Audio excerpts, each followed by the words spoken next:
kemudian ada di beberapa depan SD, banyak yang terjadi. Tapi seiring waktu saya apresiasi wali kota mulailah menggarap itu. Ini bukan masalah sentimen kami lain terus membantu masyarakat setempat biar bisa kerja timbang-timbang nganggur, kan itu juga bagus, itu menurut saya. Tapi ada pihak yang dikorbankan. Saya tanya, orang Canggu mau nggak limbahnya nggak usah ke Pomogana? Ini problem ini sebenarnya kan sama kayak TPST Biaung Kesiman.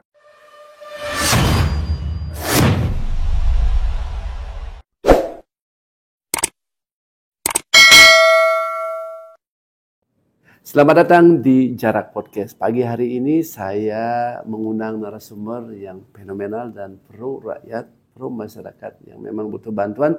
Beliau adalah Anak Agung, Gede Agung Aryawan. Om Swastiastu. Om Swastiastu. Ya. Sebelum Tiang Sambung, Tiang mau nyapa semeton se-Nusantara. Assalamualaikum warahmatullahi wabarakatuh. Salam sejahtera bagi kita semua. Namo Buddhaya, Rahayu kita semua.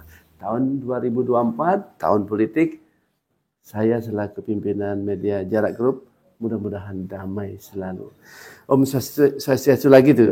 Om Swastiastu. Pak Agung, saya ingin cerita, sebenarnya saya ini tidak berani gitu karena Pak Agung pro masyarakat sekali. Banyak sekali Pak Agung sudah berbicara baik mengkritisi Kota Denpasar, apa seperti trotoar sekarang Pemdanya membangun.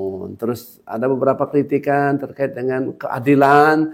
Sekarang kayaknya pemerintah juga memberikan keadilan. Ya, begini Pak Agung. Pak Agung sekarang saya dengar-dengar ke politik ya. Iya. Partai apa Pak Agung? Partai Perindo. Perindo ya. Persatuan Kalau partai itu kan hampir semua sama ya. Hanya baju ya. Kita di Bali itu 1 menit berbeda di TPS. Setelah itu kan bersaudara Pak Agung ya? Ya pasti. Ya karena ini saya banyak sebelum mengundang Pak Agung, saya mencatat semua kegiatan TikToknya itu. Sehingga saya ingin dengar apa sih misi dan visi Pak Agung ini ke depan supaya dipercaya rakyat gitu ya. Gimana coba terkait dengan Pak Agung sendiri nih, karena saya dengar udah wah hebat sekali nih Pak Agung, tapi saya ingin dengar juga, nanti juga saya akan tayang di media kok ya. Ya, terima kasih Pak Betul, Swastiastu, teman-teman di podcast Jarak Bali. Jarak Podcast ya. Jarak Podcast. Ya kita itu sebagai masyarakat Pak Betul ya. Artinya masyarakat yang kadang-kadang kan jadi tempat keluh kesah. Keluh kesah warga yang memang dengan segala keterbatasan. Kita kan harus dengar. Apalagi Tiang dari kecil, dari muda udah biasa di organisasi, termasuk masa kuliah juga sempatlah ikut aktivis di Udayana, yang Fakultas Teknik waktu itu tahun 96. Pak Agung bekas BUMN juga ya? Iya, dapat kerja di PTPP, PPP, kemudian di Blupal Bali, kepala pelanggan kebetulan, yang biasa bergelut dengan orang, public campaign gitu lah. Ya mungkin warga-warga Denpasar yang masih ingat muka-muka Tiang ketika ke Banjar sosialisasi masalah air limbah. Arisan PKK. Sempat jadi ketua Karang Taruna juga? Iya. Sempat. Nah intinya kan sekarang problem yang kita hadapi di masyarakat ini kan macam-macam. Ya Tiang kebetulan punya putri lagi sekolah pagi-pagi miris melihat ada ibu-ibu jatuh di jalan itu. Bonceng anaknya sekolah. Kan miris kita melihat infrastruktur Denpasar, makanya akhirnya saya terketuk. Akhirnya saya beberapa kali bicara lah dengan pihak terkait. Responnya kan lambat. Akhirnya ya saya viralin aja. Viralin ke media-media karena mohon maaf betul. Saya perhatikan kadang-kadang di perumahan milik oknum orang-orang hebat, jalannya mulus ganggangnya itu. Sekarang di jalan depan sekolah kan kasihan kan. Orang sudah susah. Tapi sekarang sudah diperbaiki tuh. Iya, syukurlah. Iya. Artinya begini Pak, kalau pemerintah yang hebat itu dikritisi untuk hal yang baik, kayaknya mesti harus Ya, harus kita puji lah ya. Mungkin saja lupa dan lain-lain. Ini kehadirannya Pak Agung ya. Apalagi? Ya, saya kan apresiasi ketika pemerintah kota ini sudah sigap, mulailah ada penataan jalan. Ya, mulai dari 0 kilometer yang keras ya, itu walaupun dalam tanda kutip kalau kita di luar dari yang memilih atau tidak dipilih gitu kan. Kalau sudah menjadi guru wisesa Kota Denpasar kan semestinya harus adil dong, bukan milik partai kan, milik warga Denpasar. Bagaimana Pak Agung? Ya, terus. Ya, artinya kita apresiasi ya dengan mungkin kalau secara administrasi kebetulan dia juga orang proyek, tahu lah.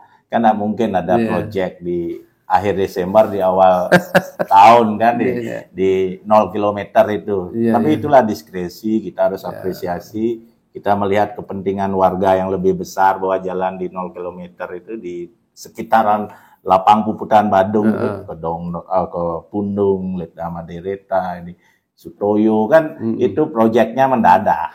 Begini Pak Agung, kalau hal seperti itu kan teknis karena pemerintah mengeluarkan melalui Impres ini ada melalui e-katalog sepanjang mereka memenuhi. Tentunya mendaftar di LKPP dulu. Kalau dulu kan penunjukan di bawah 250 juta ya. Sekarang itu ada yang memang lebih besar, tetapi mekanismenya Kementerian PUPR yang paham Pak Agung. Yang mudah-mudahan bisa dipercepat pembangunan di Bali yang rusak-rusak yang Pak Agung sampaikan itu bisa dibantu. Nggak apa-apa, mau penunjukan mau apa, kita memang mau ikut proyek kan tidak. Ya, pokoknya anak-anak pulang dari sekolah tidak jatuh, udah.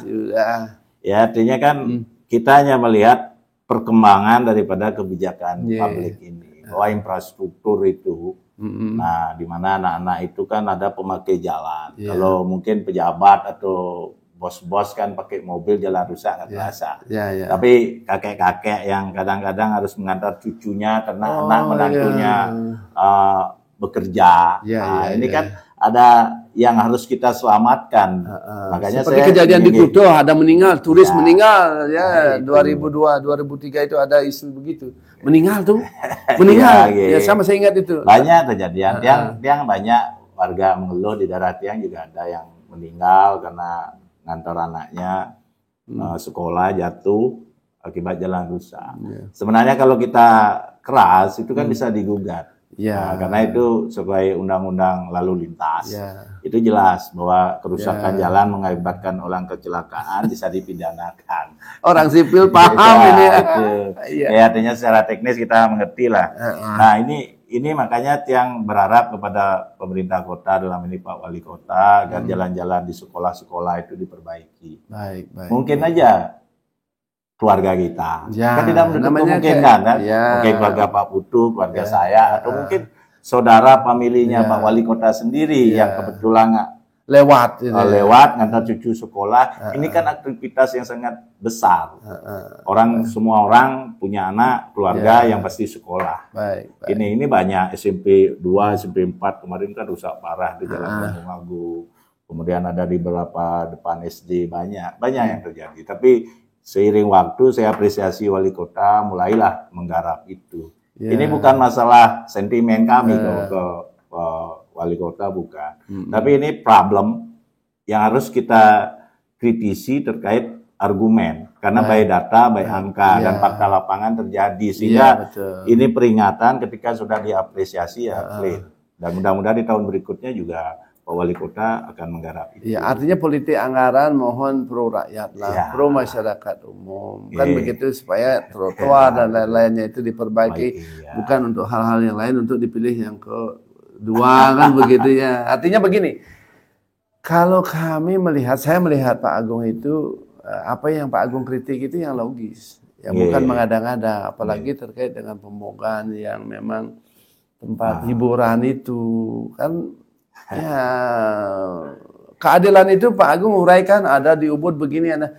Ya memang ya begitu, dan namanya diskresi pimpinan. Silakan sah-sah saja sepanjang masyarakat setempat itu tidak ada komplain dan lain-lain, terus membantu masyarakat setempat biar bisa kerja, timbang-timbang nganggur, kan itu juga bagus. Itu menurut saya, karena banyak hal yang memang mesti harus melalui jalan diskresi, kan begitu Pak Agung ya. Ya, artinya begini, sebagai putra Pemogan yang lahir dan besar di Pemogan, Tiang paham betul bagaimana kondisi masyarakat Pemogan yang kebetulan terdiri dari 2 desa adat Kepaon dan Pemogan. Ada selain desa khusus sebenarnya itu Kampung Islam Kepaon. Kita ada 3 lah. Nah, merajuk kepada situasional yang sebenarnya terjadi di tahun 93, Pak Putri ya. 93 saya ingat betul. Kepaon, Sungai Kepaon ini adalah tambak udang. Tambak udang yang sangat bagus. Nah, ini dirubah fungsinya, ditanam kembali menjadi hutan raya yang dulu sosialisasinya kan jelas saya masih SMA waktu Bukannya wilayah BWS itu ya? Bukan, artinya masih hutan mangrove, kemudian ditanami mangrove. Ini kan tambak udang reboisasi, makanya namanya Taman Hutan Raya Ngurah Rai. Itu kan konsep awalnya itu dijadikan Taman Hutan Raya untuk wisata. Wisata penunjang daripada Kute dan Sanur. Jadilah Taman Kota. Itu namanya Taman Hutan Raya 93. Kemudian di 2002 kita kena bom. Kena bom. Warga Kepaon Pemogan itu hampir belasan menjadi korban bom Bali. Ada itu nama-namanya di Monumen Bom itu di Monumen Bom. Nah, di 2002, 2003, 2004 ini terjadi problem. Orang Kuta mulai menerapkan otonomi desa, adat, dan lain-lain. Akhirnya perintis daripada Bemo Corner. Nah, ini Bemo Corner. Bemo Corner ini kan perintisnya orang Kepaon. Kepaon ini rata-rata hampir di zaman itu hampir 40-50% adalah sopir yang kerja di Pantai Kuta itu. Nah, ini tergusur, termasuk juga dokar-dokar. Nah, ini problem yang kita hadapi secara sosial ekonomi. Nah, mungkin secara efek daripada Kuta Legian Seminyak ini baik untuk mereka secara otonomi. Tapi ada pihak yang dikorbankan. Nah, ini. Nah, ya, kondisi ini kita hadapi. Di awalnya ada proyek SDP. Paling kan bau, Pak. Bau dan kadang-kadang kan tidak selama ada namanya kegagalan karena SDM, kegagalan karena alat.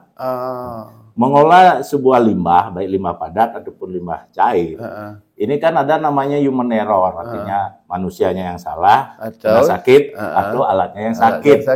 Nah, ini kan efeknya kan bau. Makanya kedokteran pun hanya bisa mulai mencapai kebenaran itu 95%. 5% ini tingkat kesalahan. Pada saat 5% ini kan problemnya terhadap lingkungan masyarakat sekitar, mulai buangan tidak memenuhi standar baku mutu, BOD COD-nya yang ketinggian, alkoholnya yang ketinggian. Ini kan merusak daripada hutan mangrove itu sendiri. Akhirnya apa? Bibit-bibit udang, ikan, ada apa yang biasa kepiting, ini kan jadinya mati. Akhirnya kan tidak ada tempat mencari makan di mangrove itu.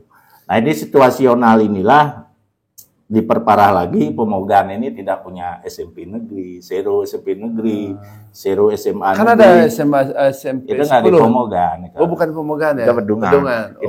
Itu tempatnya dulu itu IPLT yang dipindah ke Pemogan.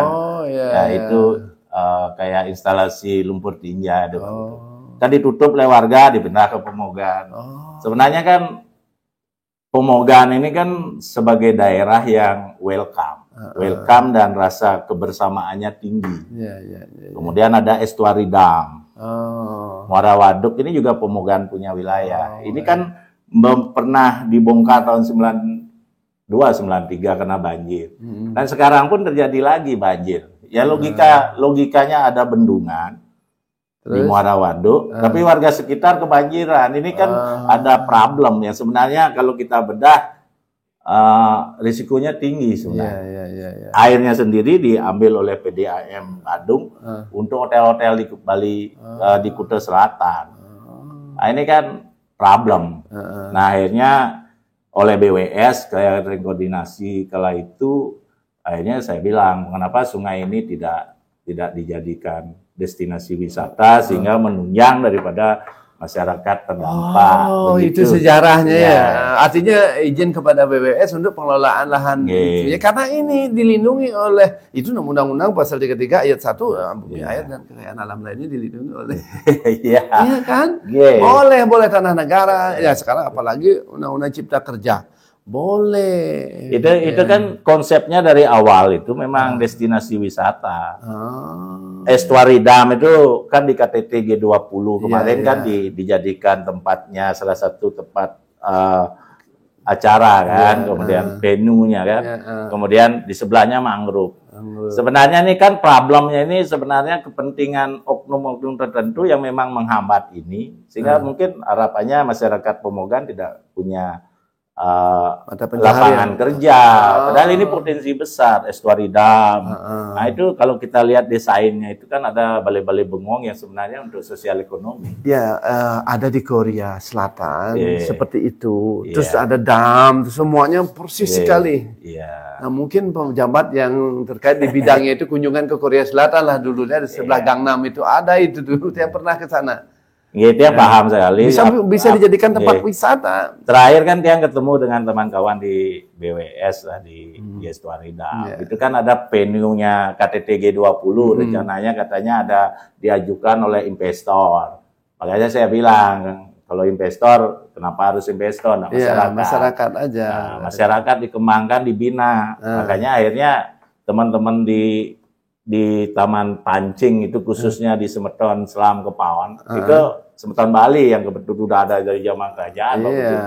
Nah inilah yang kita ajak karena mereka itu mantan sopir Bemo Corner yang diusir. Benar-benar dimanfaatkan ya. Dia tuh ada, coba lihat nanti ada Pak Haji Asbi, siapa nggak kenal dulu ketuanya Komotra. Iya, benar kan? Iya, betul. Itu Bemo Corner. Sekarang kemana mereka cari makan? Memang perutnya dibiarin lapar, Om. Kan itulah artinya ide-ide Pak Agung itu yang brilian ya. Iya, artinya kita berusaha lah. Dan kita welcome dengan BWS bahwasanya kita siapin perizinan, prosesnya kita berproses. Bertahun-tahun sudah proses, namanya rakyat milih susah kan. Nah, beda lah investor. Kalau investor datang besar ya gampang. Tapi ini kan faktanya belum tentu bisa masuk kalau masyarakat tidak mendukung. Gimana itu? Kan ada ruangnya. Bisa melalui koperasi, melalui artinya lembaga lain lah memohon kepada BWS untuk dimanfaatkan. Sudah itu untuk BUMDes. Masyarakat umum. BUMDes. Itu lebih mantap itu. BUMDes sudah mulai. Tapi kan ini menjadi viral. Atau ke Pok Darwis. Ya kan? Biarin aja udah BUMDes kan. BUMDes ya. BUMDes itu kan anggotanya semua banyak. Itu kan sama dengan itu. Sebenarnya ini yang problem ini kan khususnya dokar, makanya ada kuda. Kuda ini kan tidak bermanfaat ketika ditutup di kuda. Nggak bisa. Iya, makanya saya kemarin kan sempat nyentil juga taksi pangkalan, taksi online, Grab kan. Kalau saya disuruh membuatin data, faktanya orang Pemogan itu banyak jadi Grab. Grab, iya betul. Grab, karena tidak ada pilihan. Iya. Coba sekali-sekali naik Grab. Banyak Semeton Bali yang nge-Grab. Jangan bilang daur tukar terus. Enggak, problemnya orang Pemogan kita sendiri. Ini sudah tidak bicara daur tukar dan tukar lagi, kita sudah hidrogen. Harus rukun ya. Nah, sekarang mereka yang dulu jadi Bemo Konar diusir. Mereka beralih sebagian ke Grab, sebagian di perahu Taman Pancing ini. Ini datang ke Canggu, ke Legian Seminyak, ini diusir. Grab Canggu belum boleh masuk, mungkin belum ada izin lah, mungkin harus diurus. Sangat problemnya begini Pak Betul, problemnya begini. Di Pemogan ini ada IPLT, limbah tinja, instasi pengolahan lumpur tinja WC. Semua WC hotel ini dibuang ke sini. Sekarang saya balik.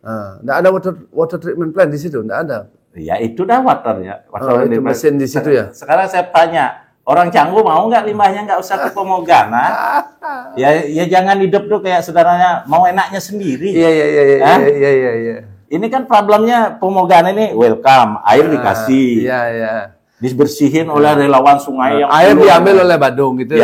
Terus kotorannya di situ gitu. Iya sekarang kan ini mengundang bibit-bibit permusuhan. Baik. Bolehlah kita otonomi, tapi otonominya yang waras-waras lah, jangan semua limbah sampah semua di bawah Pemogan. airnya diambil, terus TPA Suwung juga dekat dengan Pemogan, kan dia di Pedungan, perbatasan, baunya sampai ke Pemogan, rumah tiang sampai ke bau TPA Suwung, hampir radius 2-3 kilo. Bentar, pemirsa, semoga pemerintah nonton ini podcast ini sangat menyentuh hati. Karena ini ada sama dengan apa namanya kayak kerobokan, lapas kerobokan itu akan nunggu waktu. Mesti harus segera direalokasi lah. Pemerintah mesti harus hadir karena tidak boleh di situ lagi. Situasinya sudah tidak seperti dulu gitu ya. Sekarang sama dengan Pemogan. Mungkin usulan-usulan apa yang Pak Agung sampaikan harus ditembus supaya menteri paham ini gitu. Apa yang menjadi kontribusi desa itu seperti apa gitu. Kan mesti harus jelas ya. Tiang kan lama Pak Putu. Saya ini lama, hampir 12 tahun. Jadi kepala pelanggan Lupal Bali yang kelola DSDP. Saya sering sosialisasi ke masyarakat. Dan Tiang juga sering baca undang-undang. Untuk membangun sebuah fasilitas air limbah ini limbah domestik. Kemudian kalau limbah padat itu ada sampah. Amdalah masih harus jelas ya. Secara undang-undang wajib ada kompensasi. Kontribusi. Kompensasi dalam undang-undang itu terkait sosial, ekonomi masyarakat dan kesehatan. Ini kan problemnya di Pemogan itu dibangun limbah, IPAL DSDP, kemudian di TPA Suwung juga sampah limbah padat, kan sampah itu limbah padat. Ini problemnya. Kalau di Bantar Gebang sudah menjalankan undang-undang, Pemprov DKI memberikan kompensasi bau hampir 300 miliar lebih per tahun. Sekolah dibangunkan, rumah sakit dibangunkan. Itu namanya kompensasi. Nah, ini kan fasilitas umum. Tapi Pemogan kan beda. Pemogan dibuatin IPAL, perjanjiannya dulu ada kompensasi. Sekolahnya seru, SMP tidak ada, SMP negeri. SMA negeri tidak ada. Kemudian fasilitas lainnya seperti puskesmas itu hanya ada jauh lah di Glogor, puskesmas 3 ya. Nah ini kan problem sebenarnya pemerintah kalau bicara limbah, bicara limbah padat atau limbah cair termasuk B3, ini kan harus jelas undang-undangnya. B3 kan tidak boleh sembarangan itu, itu kan sama Pak. Limbah B3 itu kan limbah sakit ya, yang bekas-bekas yang kimia. Wah itu kan ngeri itu. Kayaknya Tiang bilang itu ada di situ. Nah artinya kan undang-undangnya bicara begitu terkait limbah itu kan ada 3, limbah padat, limbah cair, limbah B3.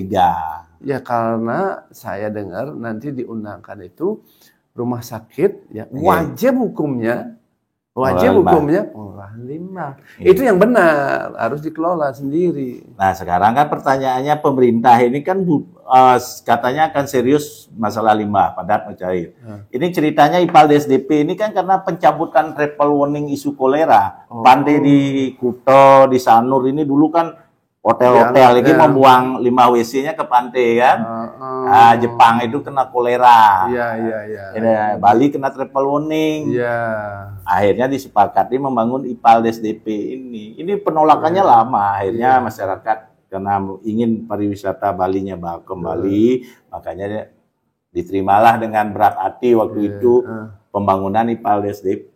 Dan saya tahu betul. Jadi yang ketua Sketruno kan tahu lah diajak cerita sama pejabat waktu itu ada zamannya Pak Dewa Brato, Pak Puspoyogo, wali kota.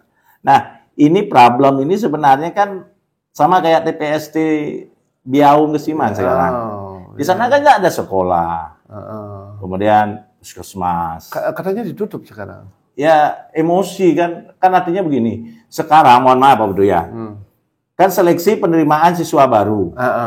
Masyarakat yang ada di sekitar limbah dan sampah ini tidak dapat sekolah karena jalur belakang. Kan ini terkait jarak, sekolah jarak dengan mereka kan jauh-jauh, Pak. Iya. Kalau orang Pemogan di daerah Tiang paling deket itu SMP 6, tapi sononya ke SMP 11 Serangan. Secara logika kita nggak bakal dapet jauh. Kan begitu, orang Serangan aja dapet, kita nggak.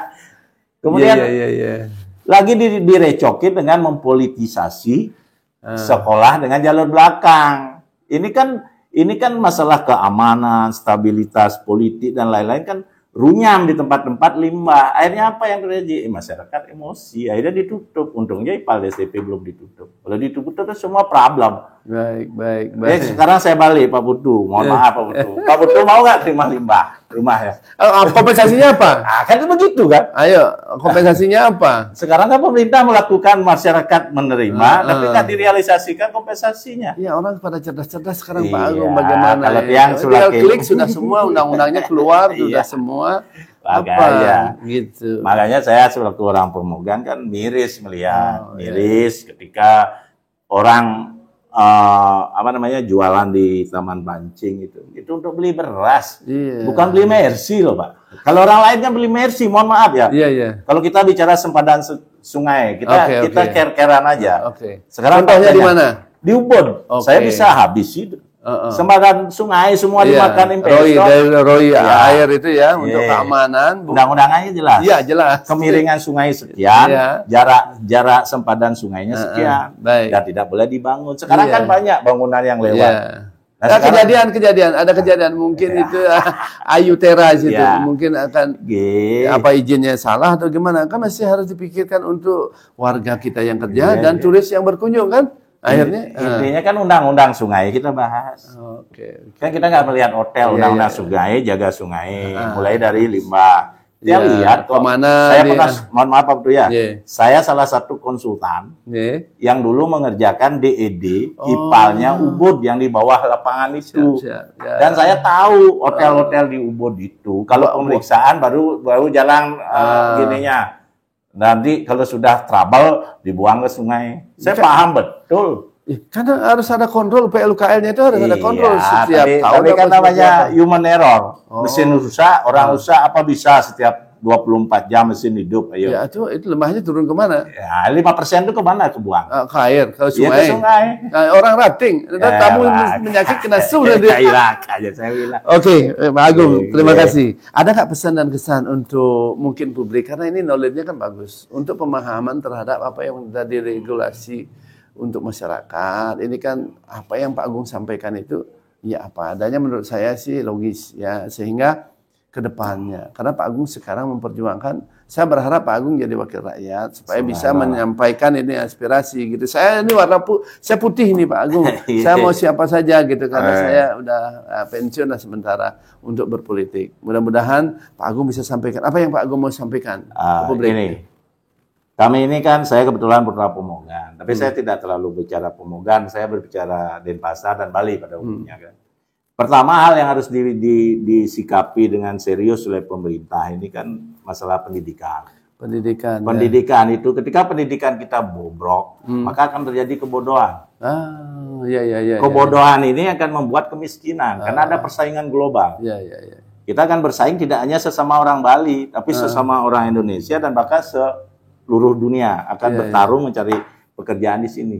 Ini harus dientaskan kebodohan ini. Pendidikan harus berkualitas. Kemudian dari kebodohan ini muncul kemiskinan. Dari kemiskinan ini muncul kekumuhan. Apa fakta kita kumuh ya? Mohon maaf Pak Bro. Fakta yang terjadi di lapangan, kita ini mulai kumuh. Ini telajaan rumah, mungkin lewatlah di jalan-jalan berapa jalan ya. Yang dulu adalah telajaan pemukiman dalam konsep Astobumi, Kosali orang Bali. Kan ada telajaan di depan rumahnya, di depan Rajaan, di Barat. Sekarang kan jadi toko. Ini kan bukti bahwa kita sedang menghadapi kemiskinan. Inilah fakta. Kalau dulu orang tua kita menyediakan spare di jalan itu hampir 2-3 motor, jadilah toko-toko kecil. Degradasi modern. Kenapa kita mulai terdegradasi? Karena pendidikan kita hancur. Hancur dan bobrok. Dan jujur saya pernah katakan, masa kita sampai di Bali kekurangan 1.700 guru loh tahun 2022 ini. Kemudian peringkat sekolah kita anjlok ke 389. Sekarang SMA terbaik di Bali itu adalah SMA Kristen ya Santo Yosef. Yang nomor 2 itu SMA 4 Denpasar. SMA Katolik Kristen Santo Yosef itu dia berada di peringkat 361 seluruh nasional. Akreditasi berarti ya. 361. Kemudian SMA 4 itu ada di bawahnya 389. Wow. Nah, dari peringkat ini kita kan melihat fakta. Kalau saya zaman tiang tahun SMA tahun 93 tamat 96. SMA di Bali ini masuk 10 besar masih loh. SMA 1 dulu. Iya benar kan? Iya. Ya, kan 10 besar di 10 nasional Indonesia. Sekarang peringkatnya 389. SMA 1 malah 400 peringkatnya. Iya. Apa yang terjadi? Nah, karena apa itu? Ya karena kita itu mempolitisasi pendidikan lewat surat sakti. Orang kan jadinya tidak berkompetisi, Pak Udut. Notabene. Iya, sekarang kan parahnya kalau mohon maaf, kita tidak munafik lah. Kita melihat fakta di tahun kita dulu SMP, SMA, kalau jalur belakang itu yang paling enggak prestasi olahraga. Anaknya kepala sekolah lah, anaknya Pak Camat, yang gitu-gitu lah ya, atlet sama anak pejabat. Kenapa saya bisa katakan, kalau anaknya seorang kepala sekolah harus bisa tidak lolos, misalnya dimasukkan dengan jalur belakang, karena dia sebagai orang tua juga adalah sebagai kepala sekolah. Kalau misalnya ada kegiatan sekolah di sekolahnya, dia diundang sebagai orang tua di sekolah anaknya, kan ini ditinggal kalau tidak diberikan namanya diskresi, kompensasi. Itu wajar menurut dia. Iya. Apalagi atlet juara lari kan wajar. Gitu. Tapi ini kan faktanya beda. Kadang-kadang tukang masang bendera semua masuk sekolah negeri kan keliru. Ya kan, faktanya begitu. Akhirnya hancur sekolah ini, peringkatnya jatuh. Oke. Manusia itu, mohon maaf Pak Betul, manusia itu dari SD kelas 1, cita-citanya semuanya hebat. Ya dokter, polisi, dan lain-lain. Tapi seiring waktu dengan kemampuan, dia kan mulai sadar. Mungkin aja cita-citanya yang kemarin jadi, jadi pilot, akhirnya jadi sopir, taksi ya. Yang cita-citanya jadi tentara, jadi jenderal, ya kangguin kalau nggak lolos, ya jadi ansip, pecahan. Kan begitu faktanya kita. Oke, Pak Agung. Terima kasih, Pak Agung. Kita lanjut lagi dikit. Ini terkait pendidikan ini. Kita kan jatuh. Setelah jatuh ini apa yang akan terjadi? Kebodohan, miskin. Dan lebih parahnya lagi, Bali itu 1.700 guru tidak ada. Kemudian sekarang kekurangan guru. Tapi faktanya APBD kita banyak, hampir 7 triliun provinsi ya, kan 1,6 hampir itu untuk pendidikan. Ini dibawa kemana? Oh baik. Ini mudah-mudahan pemerintah dengar ini, karena undang-undang kesehatan yang baru ini nanti apa yang terjadi mudah-mudahan lebih gampang gitu. Kalau orang jadi dokter sekarang itu mas sulit dan mahal.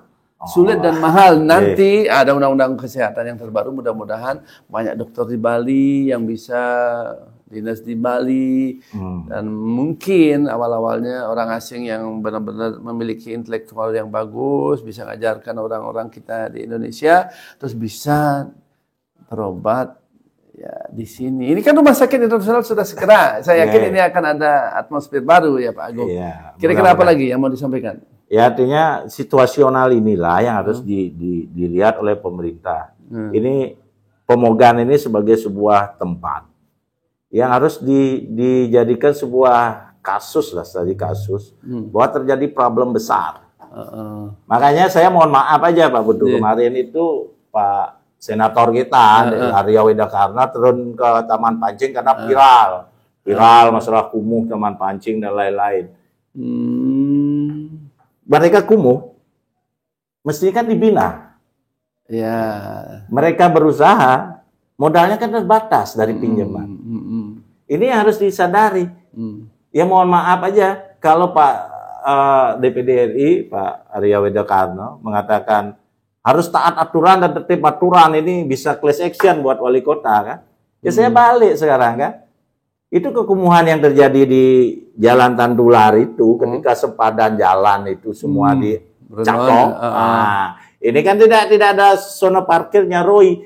Ya mohon maaf aja kenapa saya paham, karena saya juga orang project. Tahulah perizinan seberapa jarak dari as jalan ke itu kan jalan lebar 20 meter.